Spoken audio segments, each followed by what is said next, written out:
भारत के 78वें स्वतंत्रता दिवस पर आज देश भर में इस महापर्व को मनाया गया। भारतीय जनता पार्टी के कर्तव्यनिष्ठ कार्यकर्ता धर्मेश जोशी ने भी हर वर्ष की भांति इस वर्ष भी अपने कार्यालय पर ध्वजारोहण किया।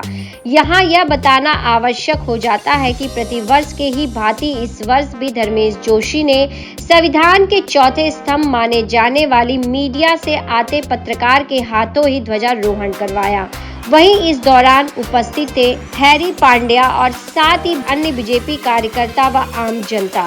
तो इस दौरान मीडिया से बातचीत में धर्मेश जोशी ने और साथ ही हैरी पांड्या ने क्या कुछ कहा 15 अगस्त के इस मौके पर। दिवस के अवसर के ऊपर 78 भी है और मैं पूरे देशवासियों को और जो हमारे विदेश में देशवासी हिंदुत्व के लोग रहते हैं तो उनको शुभकामनाएं देना चाहता हूँ। और मुझे बहुत प्रसन्नता हो रही है कि आज पिछले साल मुझे याद है कि आपने फ्लैग होस्टिंग किया था मेरे कार्यालय का, और आज मुझे खुशी है कि हमारे पत्रकार भाई सत्यप्रकाश जी ने आज फ्लैग होस्टिंग किया है। तो मुझे बहुत गर्व होता है कि हिंदुस्तान का हर एक नागरिक, भारत का हर एक नागरिक इसी तरह से आगे आए, एक दूसरे को मान सम्मान दे और अपने कर्तव्य का पालन करे।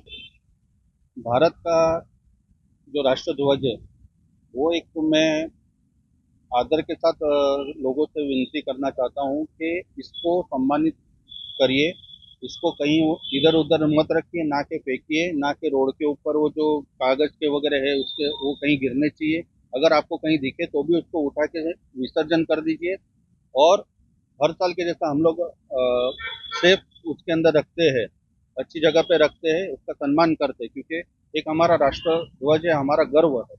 जैसे हम भगवान को मानते हैं उसी तरह से हम राष्ट्र ध्वज को भी मानते हैं। तो मेरी प्रार्थना ये है कि इसको संभाल के रखें। मोदी जी ने आज महिलाओं को जो मोदी साहब 2014 में आने के बाद जो उनको प्रथम स्थान मिला है तो वो हमेशा बरकरार रखते हैं। जैसे लाड़की बहन का भी आप देखेंगे, लाडली बहन का, तो उसके अंदर भी बहनों के अकाउंट में पैसे जमा होने स्टार्ट हो गए। तो मोदी जी ने आज स्वतंत्रता दिन के ऊपर उनको बहुत अच्छा उपहार दिया है और हर तरह से सक्षम कर रहे हैं।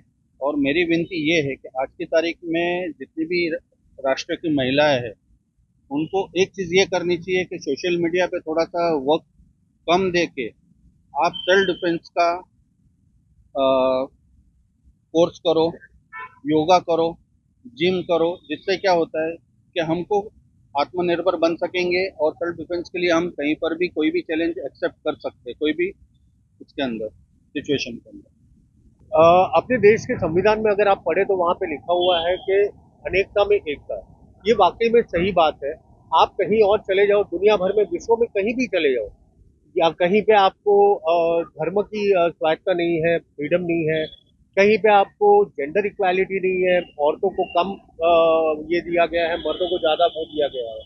पर अगर आप भारत देखो तो यहाँ पे आप आसानी से कोई भी धर्म हो, चाहे हिंदुत्व हो, इस्लाम हो, क्रिश्चियनिटी हो, सारे एक साथ मिलजुल के रहते हैं। तो अगर कहा जाए विश्व में आज़ादी अगर कहीं पे है तो वो सिर्फ और सिर्फ अपने भारत में है। भारत 100% आज़ाद देश है, क्योंकि यहाँ अनेक भाषाएं हैं, अनेक धर्म है, अनेक त्योहार है और सब मिलजुल कर एक साथ मनाते रहते हैं।